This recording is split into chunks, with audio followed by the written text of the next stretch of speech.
하나님의 영광과 은혜가 여러분 가운데 충만하시기를 주님의 이름으로 축복합니다.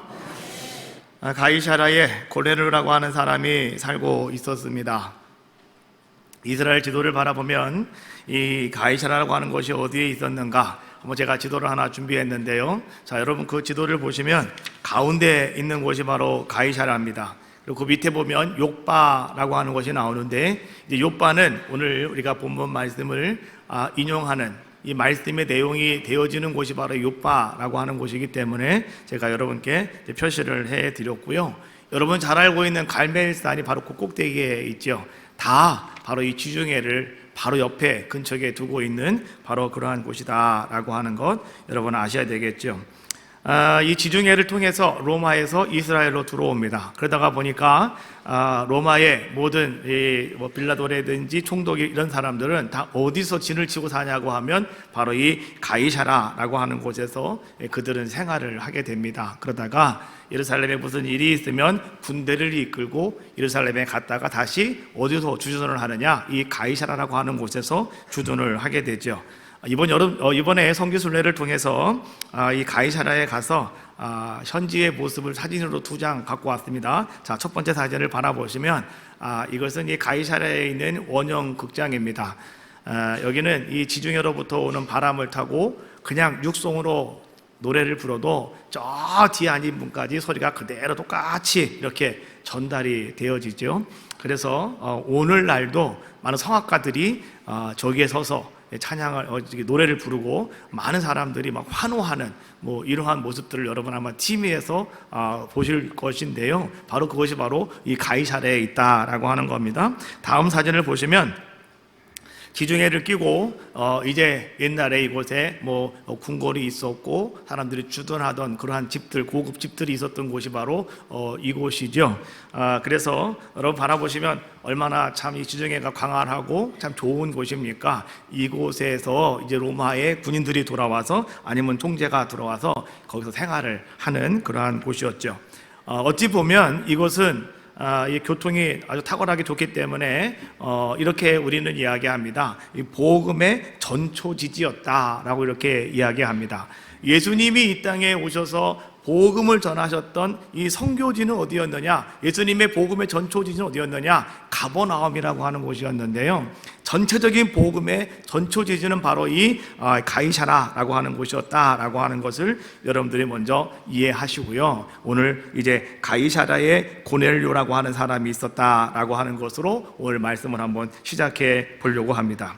자, 이 사람은 로마 군대의 백부장이었다. 근데 성경은 오늘 이 사람을 뭐라고 또 소개해 주고 있습니까? 사도행전 10장 2절과 3절에 있는 말씀이죠. 그가 경건하여 온 지방과 더불어 하나님을 경외하며 백성을 많이 구제하고 하나님께 항상 기도하더니 하루는 제9시쯤 되어 환상 중에 밝히 보매 라고 말씀해 주고 있어요.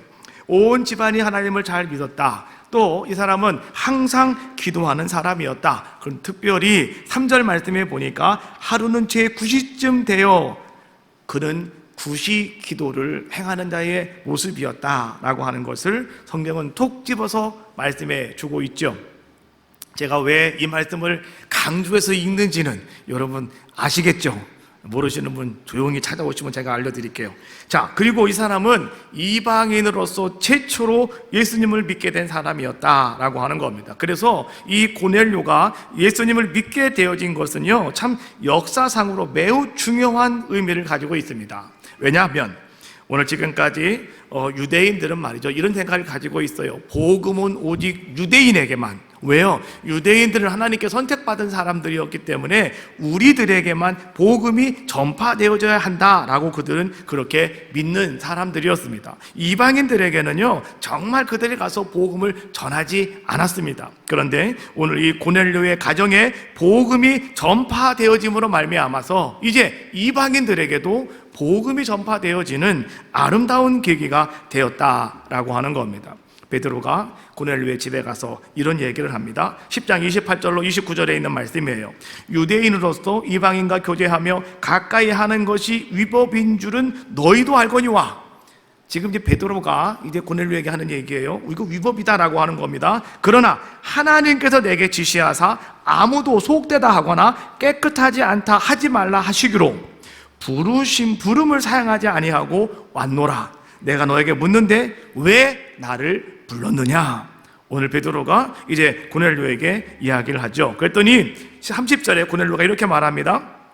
내가 나흘 전 이맘때까지 내가 내 집에서 제9시 기도를 하는데, 9시에 그가 열심히 하나님 앞에 기도를 하고 있는데 하나님이 나에게 환상을 보여줬습니다 라고 이야기하는 거죠. 그것이 뭡니까? 자, 32절에 있는 말씀이죠. 사람을 요바에 보내어 베드로라 하는 시몬을 청하라. 그가 바닷가 무두장이 시몬의 집에 유숙하느니라 하시기로. 자, 아까 여러분 가이사라가 중간에 있었고 요바가 그 밑에 있었죠. 자, 요바라고 하는 곳에 지금 베드로가 거기 있다. 그러니 그곳에 가서 베드로를 청해서 너희 집으로 모셔와라. 오늘 환상이 이런 환상을 오늘 이 고넬료가 보았다라고 이야기해 주고 있는 거죠. 요바, 지금 텔아비브 바로 옆에, 예루살렘의 수도죠. 바로 옆에 이제 요바라고 하는 항이 그 도시가 거기 휴양지 같더라고요.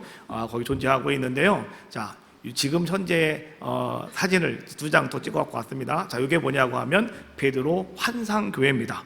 베드로가 하나님 앞에 이제 그가 기도하다가 환상을 보죠. 제 6시가 되었을 때 12시쯤 되어서 막 기도하는데 갑자기 하늘로부터 보자기가 내려오더니 막 그 속에 레위기 11장에 나오는 먹지 말아야 될 음식들이 가득 쌓여 있더라는 거죠. 그래서 이 베드로는 말이죠. 나는 율법을 지켜야 돼. 나처럼 안 먹습니다 라고 했는데 하나님께서 자, 내가 거룩하다 한 것을 네가 왜 속되다 하느냐, 먹어라. 하나님이 말씀하시는 그 이야기를 듣고 베드로는 깨달았다는 거죠. 하나님께서 나에게 말씀대로 하라고 하는구나. 그래서 베드로는 이제 내가 하나님 말씀대로 오늘 고넬료 이방인이 왔을 때 그 사람을 맞이하고 그 사람을 따라가서 오늘 이제 가이사랴에 올라가 고넬료의 집에 방문하게 되어지는 이런 일들이 일어나게 되는 거죠. 바로 그 베드로가 환상을 봤던 자리가 저기였습니다. 그래서 거기다가 성전을 건축해 놓았죠. 베드로 환상교회입니다. 다음 그림을 보시면, 자, 베드로가 오늘 여기 말씀해 보니까 어디에 있다고 말해주고 있냐고 하면 바닷가 무두장이 시몬의 집에 유숙하고 있다라고 말씀해 주고 있죠. 저 집이 바로 베드로가 유숙했던 그 집이었습니다. 그런데 그 옛날 집은 아니겠고요. 그 위에 다시 집을 건축을 했겠죠. 자, 그런데 오늘 이 집이 바로 베드로가 있었던 그 집이었다. 근데 지금도 저게 사람들이 살고 있습니다. 그래서 저분들이 관광객이 와가지고 막 그냥 막 두드리고 막 문 열고 들어오고 막 그래가지고 앞에다가 바리케이트를 딱 쳐놨어요. 여기는 사람이 살고 있습니다. 제발 조용히 해주시고 문 좀 두들기지 말아주세요. 조용히 사진만 찍고 가세요. 이렇게 써 있는 거예요. 지금 저 말씀이, 저 이야기가 그렇게 써 있는 겁니다. 그래서 이제 거기에 이렇게 지금도 그렇게 존재하고 있다. 그 위에 보시면 날라갔네요. 예. 그 위에 보시면 이렇게 써 있어요. 글자가 보일지 모르겠지만 하우스 오브 시몬의 집이다. 이렇게 거기 기록이 되어 있습니다. 바로 저기가 요바라고 하는 곳이었다라고 하는 것 여러분의 참고적으로 좀 보여드리고요. 그래서 베드로가 이제 거기에 있다가 이제 가이사랴로 와서 고넬료의 집에 와서 말씀을 전하다가 보니까 이 고넬료와 이방의 사람들인데 그들이 성령의 충만함을 받더라는 거죠. 그래서 어떻게 합니까? 이제 베드로가 그의 식구들에게 세례를 베풀지요. 그것이 사도행전 10장 47절 48절에 있는 말씀입니다. 이에 베드로가 이르되 이 사람들이 우리와 같이 성령을 받았으니 누가 능히 물로 세례 베품을 금하리요 하고 명하여 예수 그리스도의 이름으로 세례를 베풀라 하니라. 유대인들은 자기들만이 하나님이 택하신 사람들이라고 철저하게 믿는 사람들이었죠.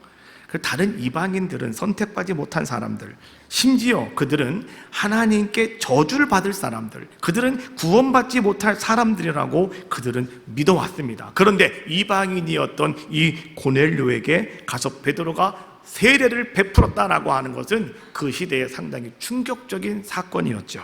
그래서 여러분, 그때에 최초로 예루살렘 회의가 일어나게 됩니다. 예루살렘 회의가 개최가 되었습니다. 그 시대에 예루살렘에 있는 모든 교회 대표 지도자들이 다 모여가지고요 회의를 열었습니다. 지금 베드로가 이방인에게 세례를 준 것이 잘된 것이냐 잘못되지 못한 것이냐 이거 가지고요 이제는 재판을 하겠노라고 첫 번째로 예루살렘 회의가 열리게 되었는데 바로 그것이 고넬료 때문이었다라고 하는 것을 우리는 참고적으로 이해하시면 되겠습니다. 자, 오늘 우리가 읽은 34절부터 43절에 있는 말씀이 고넬료에 방문한 오늘 베드로가 거기서 이제는 설교하고 있는 베드로의 설교가 오늘 본문에 있는 말씀입니다. 34절, 베드로가 입을 열어 말하되 내가 참으로 하나님은 사람의 외모를 보지 아니하시고, 하나님은 어떤 분이시냐? 하나님 우리의 외모를 보시는 분이 아니시다.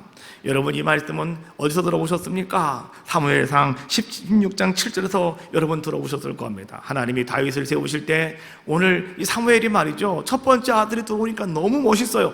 두 번째도 너무 멋있어요. 하나님께 다시 하는 말씀, 사람은 외모를 보거니와 나 여호와는 중심을 보느니라.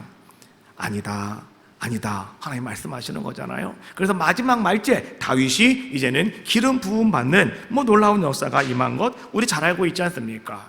오늘 베드로도 그렇게 말합니다. 하나님은 사람을 외모로 보지 않습니다. 오늘 베드로가 하는 이 설교는 여러분 어떤 말인지 아십니까? 오늘 유대 사람들은, 오늘 이 이스라엘 사람들은 말이죠, 이 사람이 유대인이냐 아니면 이방인이냐, 아니면 이 사람이 율법을 지켰느냐 아니면 율법을 지키지 않았느냐, 이것만 따지고 있는 사람들이 누구였느냐? 유대인들이었다라고 하는 겁니다. 그런데 오늘 베드로가 하는 이야기입니다. 하나님 앞에서 여러분 이러한 것들은 전혀 중요한 것이 아닙니다 라고 이야기해 주고 있는 거죠.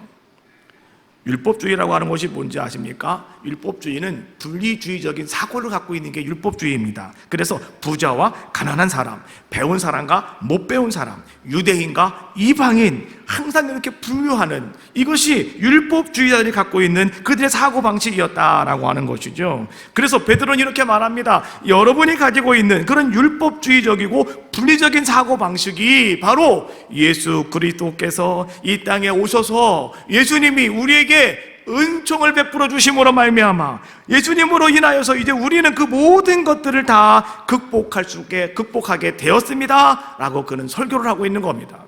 베드로가 하는 이야기, 오늘 그 예수님이 누구신가? 그 설명을 하고 있어요. 그가 누군지를 알려면 뭘 아셔야 되겠습니까? 그가 어떤 삶을 살았고 어떤 일을 했는지, 이거를 우리가 알아야 되지 않겠습니까? 오늘 우리가요, 특별히 예수님에 대해서, 예수님이 어떤 일을 행하셨고 어떤 일이 일어났는지, 이러한 것들을 갖다가 우리가 헬라어로 뭐라고 말하냐고 하면 케리그마라고 이렇게 이야기합니다. 케리그마라고 하는 것은 이런 뜻을 가지고 있어요. 전파한다, 아니면 전도한다, 이런 뜻을 가지고 있고요. 또 케리그마 그러면 썰문, 설교와도 같다라고 이렇게 이야기합니다. 그런데 오늘 이 케리그마는 좀 더 원칙적으로 구체적으로 말하면 이런 겁니다. 자기에게 위탁된 메시지를 권위 있게 선포하는 것, 이게 바로 케리그마라고 이렇게 이야기합니다. 오늘 예수님은 인류의 구원을 위하여 이 땅에 오셔서 그 길을 걸어가신 분이 예수님이셨다. 그래서 예수님이 갖고 계신, 예수님이 행하신 모든 사건을 갖다가 우리가 뭐라고 말하냐고 하면 케리그마라고 이렇게 이야기하는 겁니다. 예수님의 케리그마는 어디로부터 시작이 되었느냐? 세례를 받으시고 갈릴리로부터 시작이 되었다고 오늘 본문은 우리에게 베드로는 설교하고 있는 겁니다. 오늘 마태복음 3장 16절로 17절 말씀에 보니까 세례 요한이 예수님께 세례를 주고 나서 그가 고백하는 것이 있었습니다. 이렇게 고백을 합니다. 예수께 세례를 받으시고 물 위에서 올라오실 때 하늘이 열리고 하나님의 성령이 비둘기같이 자기 위에 임하심을 보더니 하늘로부터 소리가 있어 말씀하시되 이는 내 사랑하는 아들이요 내 기뻐하는 자라 하시니라. 예수님 처음 세례 받을 때 일어났던 사건을 이제 마태가 그대로 잘 표현을 하고 있는 거죠. 세 가지가 일어났습니다. 첫 번째, 하늘이 열렸다. 두 번째, 성령이 비둘기같이 그 위에 임하는 것을 보았다. 세 번째, 소리를 들었다. 하늘로부터 들린 소리를 들었는데 그 소리는 이는 내 사랑하는 아들이고 내 기뻐하는 자다 라고 하는 소리를 들었다. 이것이 예수님께서 세례 받을 때 일어난 사건이었습니다. 거기에 비해서 오늘 베드로는 한 가지를 더 붙여서 우리에게 이렇게 설명을 해주고 있는 겁니다. 사도행전 10장 38절에 있는 말씀이죠. 하나님이 나사렛 예수에게 성령과 능력을 기름 붓듯 하셨으니 그가 돌아다니며 선한 일을 행하시고 마귀에게 눌린 사람을 고치셨으니 이는 하나님이 함께 하셨음이로다. 하나님께서 예수님에게 세례받고 일어나실 때 성령의 충만함, 성령과 능력으로 기름 붓듯 하셨다라고 말씀해 주고 있어요. 여러분, 이 성령과 능력으로 기름을 부었다라고 하는 것은 과연 무엇을 얘기해 주고 있는 것일까요? 예수님이 하신 말씀, 누가복음 10장 22절 말씀해 보니까 내 아버지께서 모든 것을 내게 주셨으니, 예수님 말씀하고 계시잖아요. 이게 뭡니까? 오늘 하나님께서는 예수님에게 땅과 하늘의 모든 권세를 예수님께 주셨다. 이것이 바로 뭡니까? 성령과 능력을 기름 붓듯 하셨다라고 하는 말씀이겠죠. 오늘 베드로는 예수님의 성은 기도를 받으시고 일어나실 때 하늘 문이 열리고 비둘기가 내려오고 소리가 들리는 그것을 베드로는 뭐라고 묘사하고 있냐고 하면 바로 기름을 붓는 것이었다라고 이야기해 주고 있죠. 기름 부음이라고 하는 것은 여러분 직능상 모든 자격을 부여하고 있는 것을 의미하고 있습니다. 구약 성경에서 기름 부었다라고 하는 것은 뭡니까? 언제 기름 붓습니까? 첫 번째 왕을 세울 때, 두 번째 제사장을 세울 때, 세 번째 선지자를 세울 때 그들은 머리에 기름을 붓습니다. 그래서 다윗도요, 사무엘 찾아와가지고 기름 부어서 왕으로 삼는 이런 모습을 우리에게 보여주고 있는 거 아니겠습니까? 그래서 구약 성경에서 기름을 붓는다라고 하는 것은 어떤 의미냐고 하면 하나님이 당신을 성별하십니다. 하나님이 너를 성별하신다. 이런 의미를 가지고 있다라고 하는 거죠. 그래서 오늘날 우리에게 성령의 기름 부음은 무엇을 상징하고 있느냐? 성령 충만함을 이야기해 주고 있는 겁니다. 대부분의 많은 사람들은요, 환경의 영향을 받고 살아갑니다.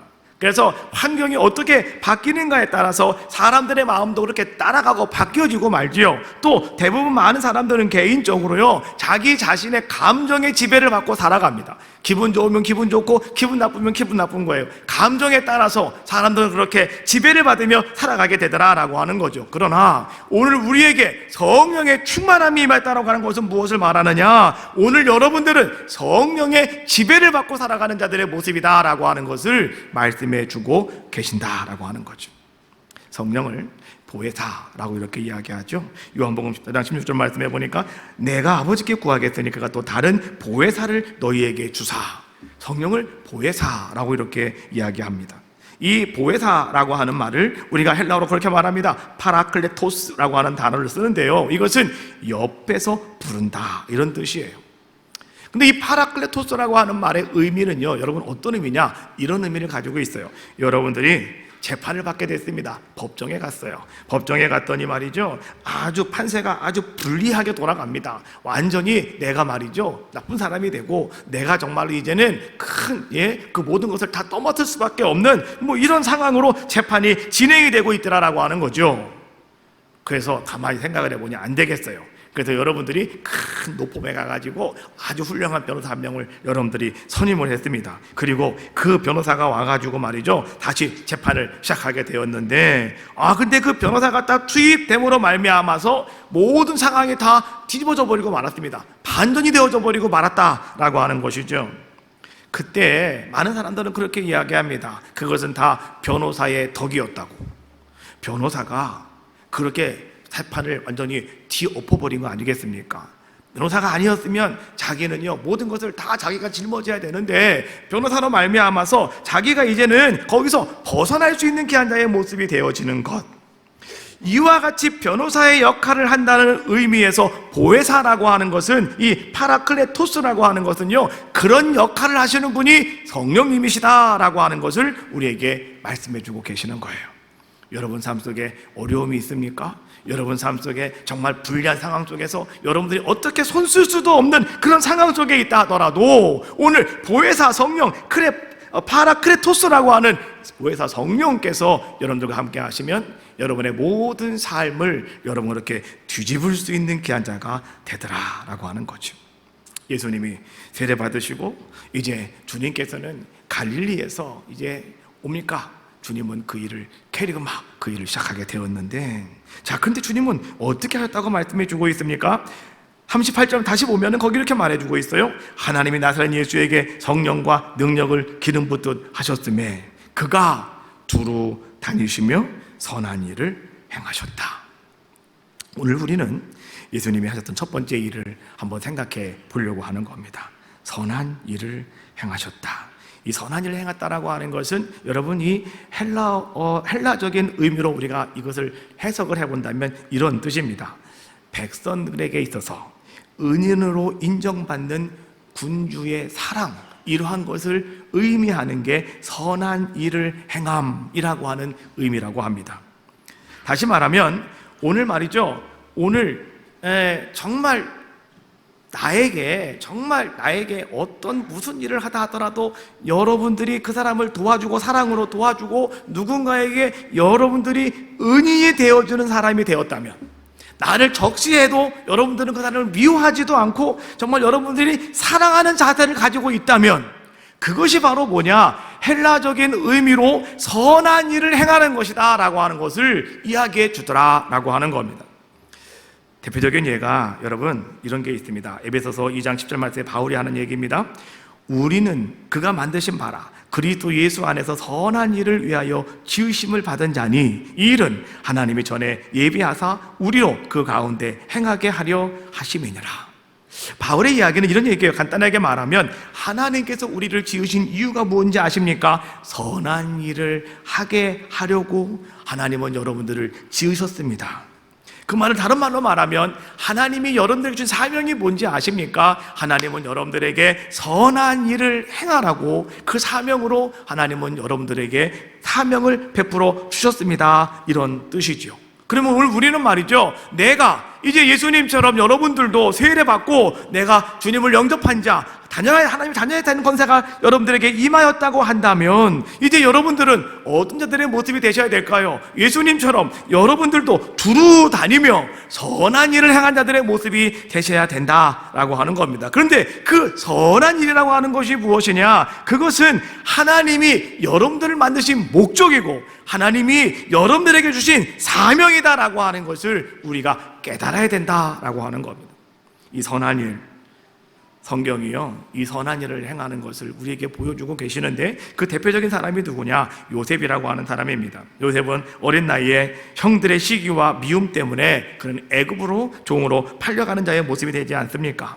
다른 사람이 그를 납치해가지고 팔아먹은 것이 아니라 자기 형들이 자기를 그냥 팔아먹는 그런 자의 모습이었다라고 하는 거죠.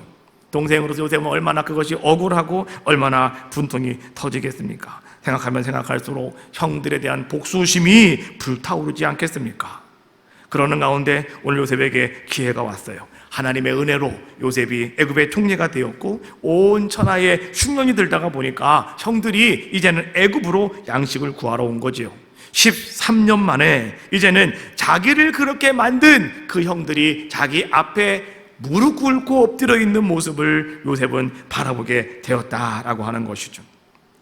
그러나 그때 요셉은 그 형들을 바라보면서 내가 저 형들을 가만두지 않겠다, 내가 저 형들을 내가 어떻게 하겠다, 내가 원수를 받듯이 갚겠다 라고 요셉은 생각하지 않았고 요셉은 이렇게 이야기를 합니다. 창세기 50장 19절로 21절에 있는 말씀이죠.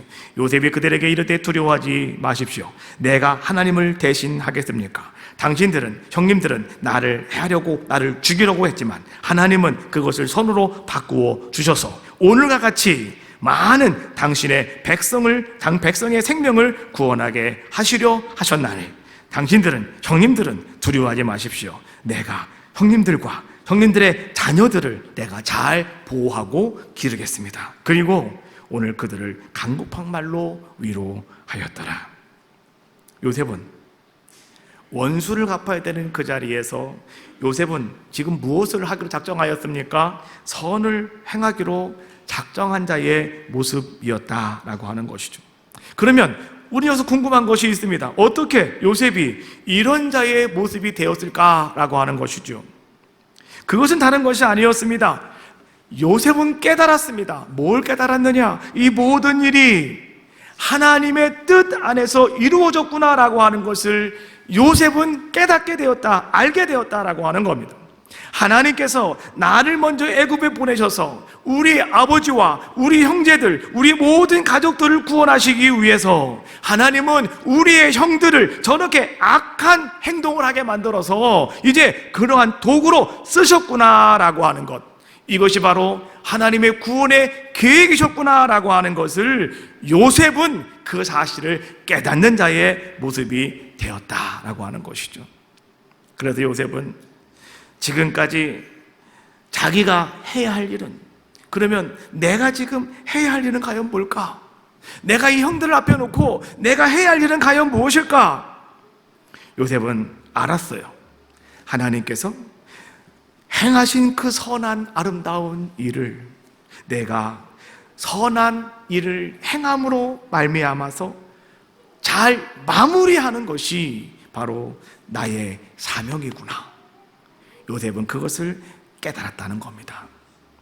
오늘 제가 여러분께 한 가지 묻고 싶은 것이 있어요. 오늘 여러분들은 어떻습니까? 여러분의 삶 속에 여러분들은 어떤 선한 일을 하려고 여러분들은 생각하고 계십니까? 그 길 지나가다가 어렵고 힘들어하는 사람이 있어서 여러분 그에게 주머니에서 손을 넣어가지고 말이죠, 종이 지폐 배짱게 던져주고 가는 게 이게 선한 일일까? 아니죠.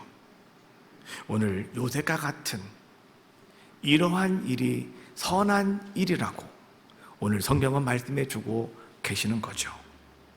나를 죽이려 했다 하더라도, 나에게 원수 같은 사람이라 하더라도 하나님의 은혜를 깨닫고 하나님이 행하신 선한 일을 기억하고 내가 그것을 선한 행동으로 마무리 지을 수 있는 이것이 선한 일이었다. 여러분, 예수님께서는 세례 받으시고 두루 다니시며 주님은 이런 아름다운 일을 행하셨다라고 하는 겁니다. 똑같은 이야기가 예수님이 또 이렇게 말씀하시죠. 누가복음 10장에 나오는 섬한 사마리아 사람의 이야기죠.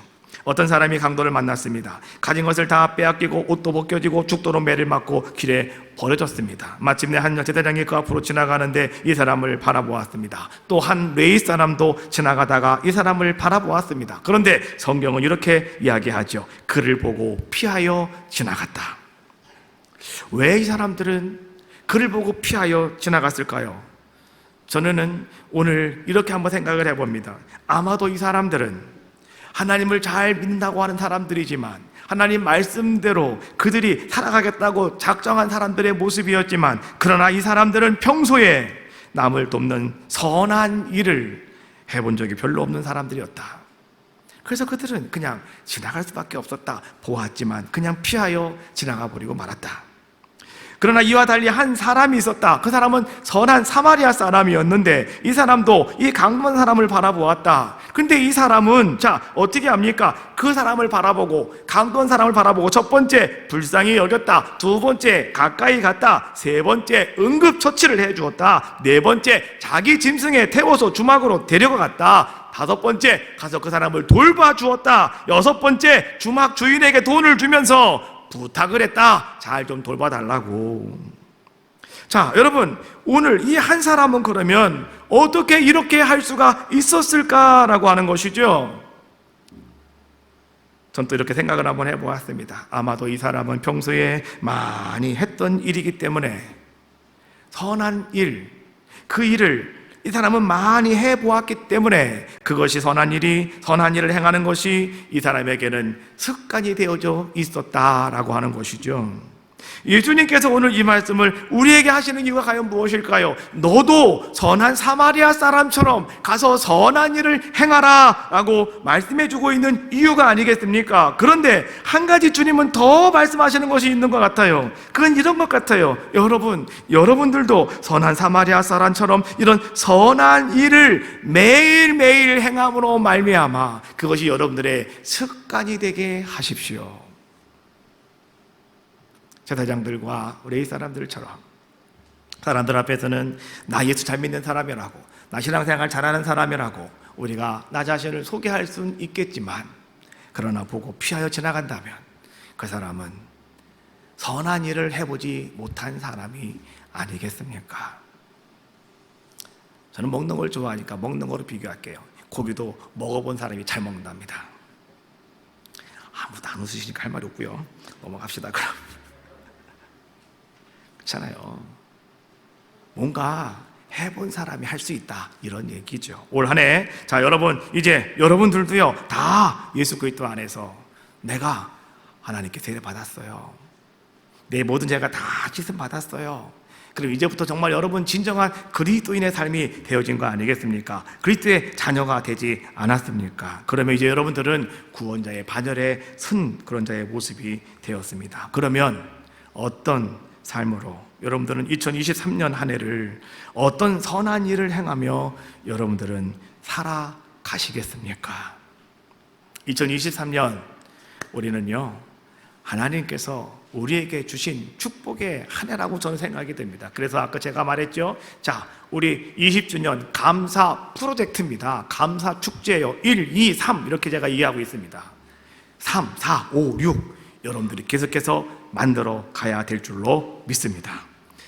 사도행전 1장 8절 말씀해 보니까 예수님이 하신 말씀, 성령이 너에게 임하시면 권능을 받고 예루살렘 가운 유대와 사마리아 땅 끝까지 이르러 내 증인이 될 것이다. 오늘 우리가 해야 할 선한 일 첫 번째는 무엇일까요? 저는 그렇게 믿습니다. 땅 끝까지 내 증인이 되어라. 여러분, 이 일을 먼저 우리는 행한 자들의 모습이 되자. 다시 말하면 선교와 전도입니다. 올 한 해 여러분들에게요, 이 선교와 전도의 선한 일이 여러분 삶 속에서 막 나타나시기를 주님의 이름으로 축복합니다. 그리고 두 번째, 여러분 고넬료처럼 여러분들도 기도하시는, 항상 기도하시는 여러분들의 아름다운 모습이 되셔서 하나님이 여러분들을 바라보시며 그래, 너 선한 사람이라고 하나님이 인정하시는 귀한 자가 되시기를 바라겠어요. 요셉은요, 그가 애굽에 있어도 늘 하나님과 함께 동행하는 자의 모습이었답니다. 하나님과 함께 했답니다.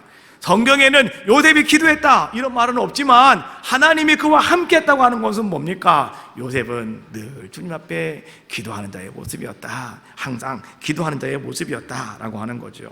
고넬료도 마찬가지였습니다. 고넬료도 그렇게 항상 기도하는 자의 모습이었기 때문에 성경은 구시 기도 시간이라고 딱 찍어서 말씀해 주고 있잖아요. 여러분들에게도요, 이런 아름다운 은혜가 임하시기 바라겠고, 마침 또한 베드로처럼 기도하는 가운데 성령의 역사하신가 은혜로 말미암아 나아가야 할 길을 알려주시고 행해야 할 일을 알려주셨던 것처럼 오늘 여러분들에게도요, 성령의 충만함으로 선한 일을 행하며 예수님처럼 두루 다니시며 올 한 해 놀라운 역사 나타내시기를 주님의 이름으로 축복합니다. 찬양합시다. 이 세상을 살아가는 동안에 찬양하시고 통성으로 기도하겠습니다.